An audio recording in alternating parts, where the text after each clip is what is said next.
I'm going to take you now to the very important part, which is the summary and conclusions in page 9. Now, number 2 is crucial. Number 2 is crucial.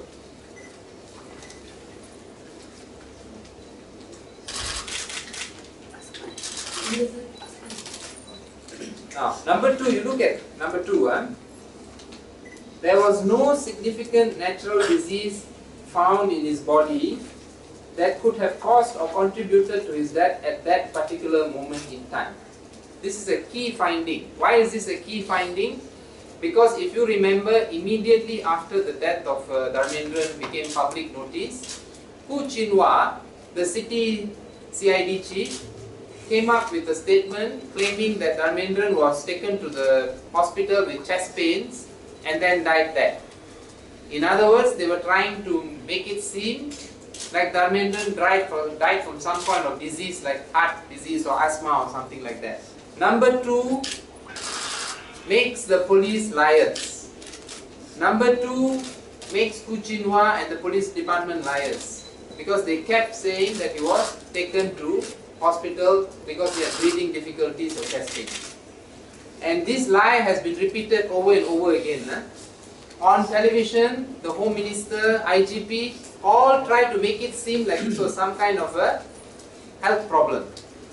Number 2 puts an end to that speculation. He was completely healthy. That's what the pathologist is saying. Number 3, confirmation of the metal staple, which you also saw in the marks of injury. And number 3 is the most horrific thing, for which I don't think the Home Minister, it's adequate for the Home Minister to reply. I think the Prime Minister, Datuk Sri Najib, must respond to the staplers in Dharmendran's ears and the puncture mark in his body. The Prime Minister must personally respond and explain to the people of this country how is it that a suspect in police custody can be tortured with staplers in the ears and all over the body. This is Gestapo-like torture. This is like the Japanese secret police type torture. And it happened in our police lockup. What is the Prime Minister going to say to that? What is the Home Minister and the IGP, who talk about taking action against public rallies, have to say about that? Number 4, post-mortem examination revealed he sustained multiple blunt force trauma on his body, which means, in simple language, he was beaten. He was badly beaten. Now, 5, these injuries were caused by blunt objects and the wounds were relatively fresh. Blunt objects. 6, some of these injuries showed pattern of double tram line. That's what I told you, which look like rattan marks, which we also saw in the body. Marks like rattan marks all over the body, the back part and all that. Pair of superficial punctures, handcuff marks, etc. Now, 7, internal dissection showed diffuse soft tissue injuries and hemorrhage. Now, 8, the subcutaneous hemorrhage was more severe in both shoulder regions, back of thorax and both lower limbs. Now, if you look at 8, this is why we are saying that he was made to kneel, handcuffed and beaten. That's why the shoulder, the chest, the lower limb area has been badly affected, because they've been beating from the top and from the side and all that. 9, I've gone through that. Now 10. Now this is very important in view of the standard response of the authorities in our country of saying that the person who was injured either did it to himself, self-inflicted, dia buat pukul sendiri, dia jatuh sendiri. Okay, all this you'll hear from the government, the ministers, the police department, etc. Okay, MACC. So here the doctor has clearly stated overall pattern of these injuries is neither self-inflicted nor accidental in nature. In short, the doctor confirms that Dharmendran didn't beat himself to death. Okay, and in the context of our country, I think that's a very important finding, very crucial finding by the pathologist. And finally, in my opinion, the cause of death was diffuse soft tissue injuries due to multiple blunt force trauma. What does this mean? The conclusion: Dharmendran was beaten to death in police custody. signed by Dr. Siu Shu Feng, Pakar Perubatan Forensics, Jabatan Perubatan Forensik, Hospital Kuala Lumpur, a government servant, an expert pathologist working for the government. This is a government hospital report from the Forensics Pathology Report of Hospital Kuala Lumpur. This report cannot be second guessed. This is the only report we have. This is a report by an independent professional. So there is no questioning this report. Now, I just have one or two more things to say before we open up for questions. The first comment I have to say is this. From what you've heard and the marks of injury, Dharmendran was beaten almost over every inch of his body.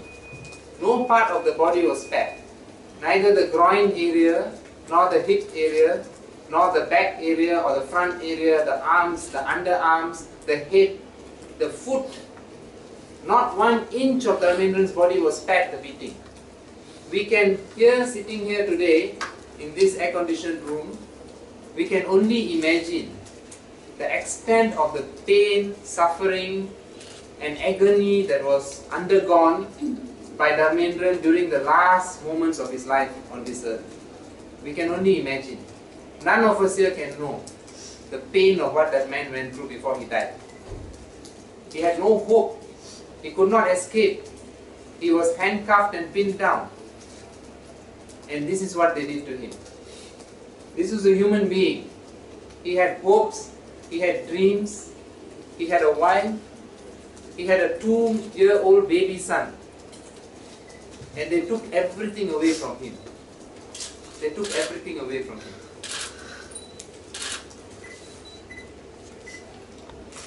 They took everything away from him.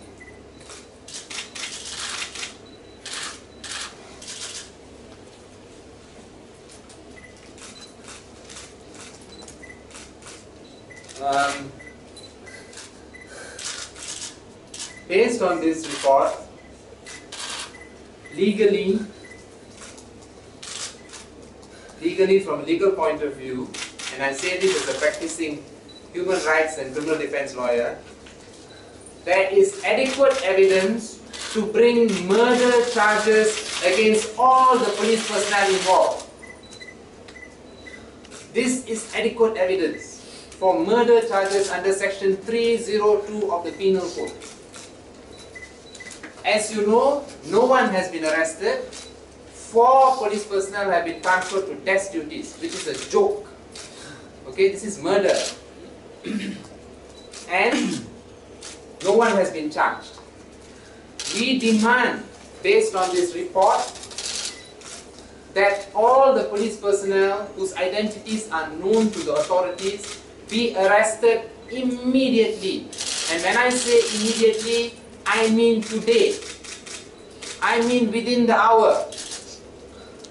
I want to remind you that yesterday when Michelle and Sivamalar went to take the post-mortem report, ASP Kamarul Rizal from IPD Dangwangi, who is the investigating officer of Dharmendran's death in custody, although Bukit Aman has taken over, he still seems to be the liaison person. He still seems to be involved in the investigation. It did come, isn't it? It has to come. Which means yesterday at 11 AM, the police have already received a copy of this written post-mortem report signed by Dr. Siu. And yet, they have still not arrested anyone. So as I said, we demand now, the arrest must take place now of the police officers. They must be remanded because this is a murder case, and the charge must be brought as soon as possible by the Attorney General Tan Sri Ganipataya. This is our demand today. And I think this is not just the demand of the family, I think this is the demand of every right-thinking Malaysian. Every right-thinking Malaysian. I also want to add that when you look at the seriousness and enormity of this report, you can see how ridiculous the Home Minister and has made himself by talking about getting the EAIC to investigate this case. What EAIC is he talking about? This is a murder case. The police are supposed to arrest, investigate and charge. They have to view this in seriousness. No double standards simply because it is police personnel who are involved. All kinds of other statements being made by the authorities. For example, talking about setting up a panel, talking about putting a CCTV. You know what? They're talking about all these things, but they're still not taken action on the identified perpetrators of this particular murder, the murder of Dharmendran. Why are they talking about all these things but not talking about arresting and charging the murderers in this case? Why are they playing for time? Why are they stalling? Why are they delaying? Why don't they want to give justice to this family?